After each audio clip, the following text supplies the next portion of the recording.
kuo giliau žengsime į 21 amžių, tuo labiau ta mokykla, kurioje mokėmės mes, nyks.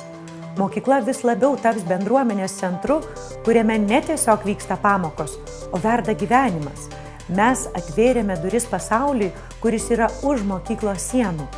Karalienės Mortos mokykloje nuolat lankosi ir žiniomis bei patirtimi dalinasi įvairių sričių ekspertai.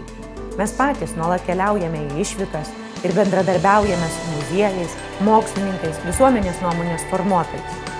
Mes mokomės per patirtį. Mūsų ugdymas yra tarpdisciplininis ir sprendžiame realaus gyvenimo tikras problemas. Mes nesame ta mokykla, kuris spaus vaiką.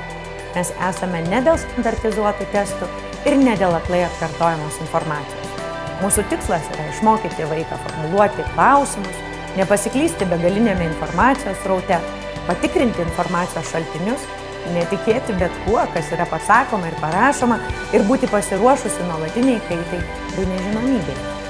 Ir aš jau turiu pakankamai įžvalgos ir patirties, kad žinočiau, jog vaikas, kuris norės studijuoti Harvarde, tikrai ten studijuos. Mes esame ateities mokyklos prototipas, švietimo pokytis.